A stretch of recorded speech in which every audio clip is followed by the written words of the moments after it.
কোনো মানে হয় বলো বাবা? কিসের কি মানে?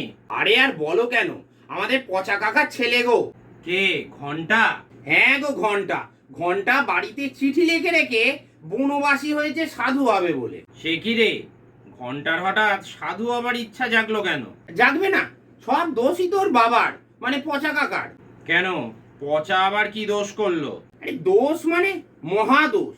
ঘন্টা তো আমার বয়সী, মানে ওর প্রায় 36 বছর মতোই বয়স হলো বলো।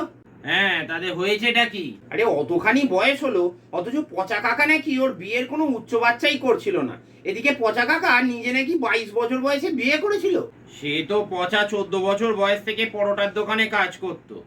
আর ওর ছেলেটা তো শুনেছি তোরই মতো বেকার, দিনরাত খালি টোটো করে ঘুরে বেড়ায়। বাবা, মোটেও আমি টোটো করে ঘুরে বেড়াই না, আমি বাইকে ঘুরি। সে তো আমারই পয়সায় কেনা। তাই বলে তুমি ছেলের বিয়ের ব্যবস্থা করবে না? কি হয়েছে? না মানে পচা কাকার কথা বলছি, ওর ছেলের বিয়ের ব্যবস্থা করাটা খুবই উচিত ছিল। দেখো, বাবা তো যে কেউ হতে পারে, কিন্তু বাবার মতো বাবা কজন হতে পারে বলো? তাই বলে বেকার ছেলের বিয়ে দেবে? কেন যে তোমরা আগেকার মানুষদের মতো ভাবতে পারো না কে জানে বাবা।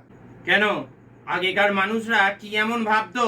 আরে বাবা, আগেকার লোকেরা ভাবতো বিয়ে দিয়ে দিলে ছেলেরা ঠিক কাজ করবে, মানে চাপ পড়লেই বাপ বলবে। আর বউয়ের থেকে বেশি চাপ আর কে দিতে পারে বলো? এরকম চলতে থাকলে আরো কত ছেলেই যে সাধু হয়ে যাবে কে জানে।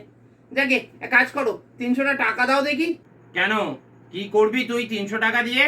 একটা ধুতি কিনবো। কেন রে, সন্ন্যাস টন্যাস নিবি নাকি? কি যে বলো তুমি না। আরে না গো, ওই সুমনের দিদির বিয়েতে ওই ধুতি পাঞ্জাবি পরে যাবো। It's the motherfucking Eagle Double G. Snoop Dogg.